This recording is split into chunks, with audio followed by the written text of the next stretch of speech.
Good morning and hello everyone. मैं आज फिर से इस डिजिटल प्लेटफॉर्म के माध्यम से आप सभी के समक्ष उपस्थित हूँ। और जहाँ तक पिछली कक्षा की बात थी तो उसमें मैंने आपको बताया था कि कल से अर्थात आज से एक नए टॉपिक्स पे मैं चर्चा करूँगा आप लोग के सामने। तो आप लोग अपना सिलेबस देख रहे होंगे और सिलेबस जब आपने देखा होगा तो इसमें gender roles, learning of gender roles के बाद क्रॉस कल्चरल पर्सपेक्टिव्स के बाद जो तीसरा बुलेट है आपका यूनिट 2 का सेकंड यूनिट का, उसमें आपको जानना है फॉर्मेशन ऑफ जेंडर आइडेंटिटीज, लिंग पहचान के निर्माणों का क्या आधार है, इसके बारे में आपको जानकारी प्राप्त करनी है। अर्थात जो फॉर्मेशन है, निर्माण है लिंग पहचान का, वह कैसे होता है, किन आधारों पर होता है, तथा एंड सोशलाइजेशन प्रैक्टिसेस और समाजीकरण की जो प्रक्रिया है, जो समाजीकरण समाज में होता है, वो विभिन्न संस्थाओं के अंतर्गत हमें देखना है, जैसे कि फैमिली, परिवार, स्कूल, विद्यालय और अन्य फॉर्मल एंड इनफॉर्मल ऑर्गेनाइजेशन, अर्थात औपचारिक और अनौपचारिक अन्य अनेक संस्थाओं के अंतर्गत समाजीकरण प्रक्रिया किस प्रकार अपने आप को पूरा करती है, इसके बारे में जानना है। तो सबसे पहले आज मैं बात करूंगा लिंग पहचान के निर्माणों का, फॉर्मेशन ऑफ जेंडर आइडेंटिटीज अथवा कंस्ट्रक्शन ऑफ जेंडर आइडेंटिटीज। तो सबसे पहले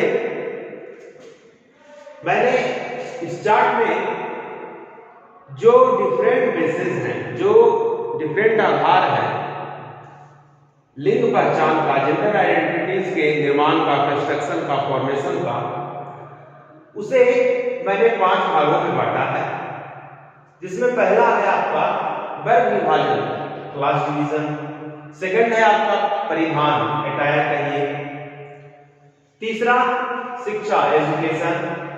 चौथा है रोजगार, एम्प्लॉयमेंट। और जो लास्ट पॉइंट है आपका 5वां, वह है विकास, डेवलपमेंट। इन सारे आधारों पे किसी भी व्यक्ति का, चाहे वह स्त्री हो या पुरुष हो, किसी भी समाज में जिसका वह सदस्य है, वहां पर इन विभिन्न आधारों द्वारा या इन विभिन्न स्रोतों के आधार पर उसका लैंगिक पहचान का क्या होता है, निर्माण होता है, फॉर्मेशन होता है, कंस्ट्रक्शन होता है। अर्थात यही वह नींव है जिस पर लैंगिक पहचान रूपी भवन का निर्माण होता है।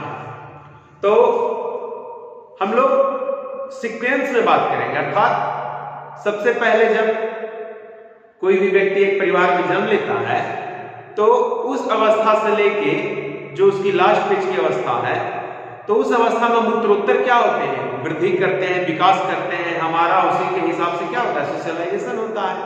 और जैसा कि मैंने पिछली कक्षाओं में बताया, सबसे पहले जब हम शुरुआती फेज में होते हैं तो प्राइमरी, सेकेंडरी फेज में होते हैं तो सेकेंडरी, टर्शियरी फेज में होते हैं तो तृतीयक।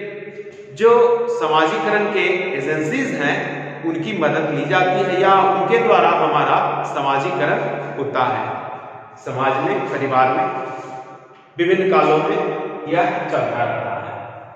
तो सबसे पहले मैं बात करूंगा जो कि बायोलॉजिकली सबसे ज्यादा इंपॉर्टेंट फैक्टर है तथा यह सबसे मेन कॉन्स्टेंट है आपका डिवीजन का, वह है वर्ग विभाजन, क्लास डिवीजन। इसके अंतर्गत हम स्त्री और पुरुष, फेमिनिन और मैस्कुलिन, इन दो आधारों पर लैंगिक पहचान का निर्माण करना सीखते हैं या जानते हैं। कोई भी व्यक्ति सबसे पहले देखकर ही बड़े विभाजन के आधार पर यह बताता है कि यह स्त्री प्रधान है या पुरुष प्रधान है। उसके बाद नेक्स्ट जो है वह है परिधान, अटायर, वस्त्र। वस्त्रों के आधार पर अगर हम वर्ग विभाजन के आधार पर मान लीजिए बचपने की बात करते हैं, जब बच्चा छोटा होता है तो बहुत ज्यादा उन दोनों में फर्क कर पाना देख करके मुश्किल होता है कि ये लड़का है अथवा लड़की, लेकिन उसके परिधानों से, उसके वेश विन्यास के द्वारा हम यह जानने का प्रयास भी करते हैं और जानते भी हैं कि वह लड़का है अथवा लड़की। अर्थात कहीं ना कहीं जो ड्रेस सेंस होता है, ड्रेसिंग सेंस है, परिधान पहनने का जो एक कैटेगराइजेशन है, वह कहीं ना कहीं यह बताता है कि लिंग पहचान को वह क्या करता है, नियमित करता है, नियामक का कार्य करता है, रेगुलेट करता है। यह जो वस्त्र है, जो ड्रेस है, यह रेगुलेशन का कार्य करता है, नियामक का कार्य बताने में क्या कि लिंग पहचान क्या है, उसकी लिंग क्या है, उसका यह है। उसके बाद हम नेक्स्ट स्टेज में आते हैं, तीसरे स्टेज में, जहां पे शिक्षा, एजुकेशन। तो एजुकेशन की शुरुआत इनफॉर्मल तरीके से परिवार में ही हो जाती है, लेकिन जब हम फॉर्मल एजुकेशन की बात करते हैं तो जैसे ही फॉर्मल एजुकेशन की बात हुई तो इसके साथ चलता हुआ चला आता है क्या, एक कोई ऐसा संगठन, संस्था अथवा एक ऐसा सिस्टम जहां पे किसी एक व्यवस्थित तरीके के द्वारा बने बनाए हुए नियमों के द्वारा जहां पे शिक्षा दी जाती हो, अर्थात जिसके पीछे कोई एक उद्देश्य छिपा हो, अर्थात उसको हम उस उद्देश्य की पूर्ति हेतु करते हैं। तो सबसे पहले शिक्षा में हमारे सामने आता है विद्यालय का नाम, जहां पे सबसे पहले बच्चे का क्या होता है, नामांकन होता है, या जहां पे फॉर्मल एजुकेशन की शुरुआत होती है। तो विद्यालय में हम देख रहे हैं कि शिक्षा में दो कैटेगरी में मैंने बांटा है, और ये कैटेगराइजेशन किस चीज का है, विद्यालय का है। यह कैटेगराइजेशन जो है विद्यालय का है, स्कूलिंग का, विद्यालय का, जो दो रूपों में देखने को मिलता है। एक है सहशिक्षा, को एजुकेशन, और एक है विशेष शिक्षा। जैसे कि आप लोगों ने सुना होगा, हमारे यहाँ दोनों प्रकार की शिक्षा है। कहीं कहीं को एजुकेशन का रूप है जहां पे लड़के और लड़कियां एक साथ शिक्षा ग्रहण करते हैं, लेकिन कहीं कहीं स्पेशली क्या होता है, किसी किसी स्कूल में विशेष रूप से स्पेशली सिर्फ वो गर्ल्स के लिए होता है, गर्ल्स स्कूल, अथवा सिर्फ स्पेशली वो बॉयज के लिए होता है तो होता है बॉयज स्कूल। इसके द्वारा भी जो है लिंग पहचान का निर्माण धीरे धीरे लिंग पहचान के निर्माण के आधार में या उसमें यह अत्यंत महत्वपूर्ण योगदान देता है। इसके द्वारा हम कई सारे चीजों को क्या करते हैं, मेकअप करते हैं, अपने माइंड के अंदर बनाते हैं, और इसके द्वारा कई सारी चीजों का निर्धारण किया जाता है।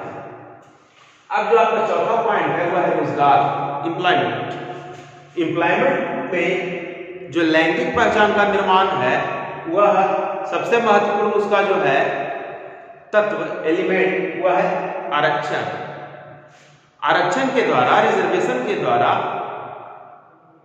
हम लोग यह देखते हैं, जानते हैं कि मान लीजिए किसी भी कंपटीशन में, किसी भी परीक्षा में उसके द्वारा क्या दिया जाता है, अगर आप स्त्रियां हैं तो आपको इतने नंबर्स का छूट दिया जाता है, इतने मार्क्स का छूट दिया जाता है, एडमिशंस में छूट दिया जाता है, अथवा अन्य कई तरह की चीजें हैं। आप लोग बिहार के बारे में जान रहे हैं कि यहाँ पे बहुत सारी योजनाएं हैं जिसका कुशलतापूर्वक क्रियान्वयन किया जाता है, और वह महिलाओं को क्या होता है, देखते हुए महिलाओं की स्थिति को देखते हुए या स्त्रियोचित वो चीजें होती है, तो रोजगार में आरक्षण के द्वारा भी लैंगिक पहचान का निर्माण किया जाता है।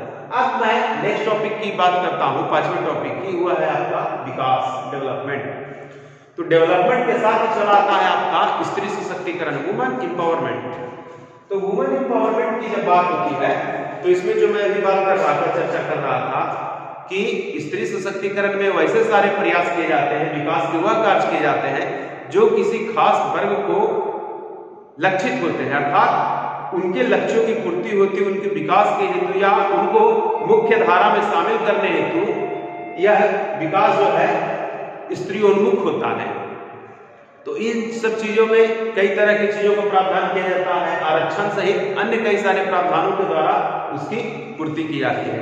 तो ये कई सारे आधार हैं, मोटे तौर पर बेस हैं, जिनके द्वारा हमारे लिंग पहचान का निर्माण किया जाता है, अर्थात फॉर्मेशन ऑफ जेंडर आइडेंटिटीज को पूरा किया जाता है।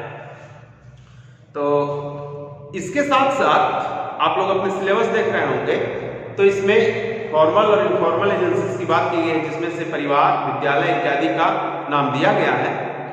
तो इन सब के संदर्भ में, रेफरेंस में हम इन सारी चीजों को रखते हुए यह देखेंगे कि वह किस प्रकार लैंगिक पहचानों के निर्माण की जो प्रक्रिया है, जो प्रोसेस है, और यह क्या है, एक सतत प्रक्रिया है, कंटिन्यूअस प्रोसेस है। इस कंटिन्यूअस प्रोसेस को, कंटिन्यूटी को कैसे प्रदान करता है, तो इस बारे में हम अगली कक्षा में, नेक्स्ट क्लास में बात करेंगे। तब तक के लिए आप लोग इस वीडियो का पूरा लाभ उठाएं, देखें, ताकि मैं आगे जब इस संबंध में और चर्चा करूं तो उसमें आप लोगों को किसी प्रकार का दिक्कत न हो। इसी के साथ आज के लिए बस इतना ही। आप लोग स्वस्थ रहें, सुरक्षित रहें, इसी कामना के साथ आज के लिए ओवर एंड आउट।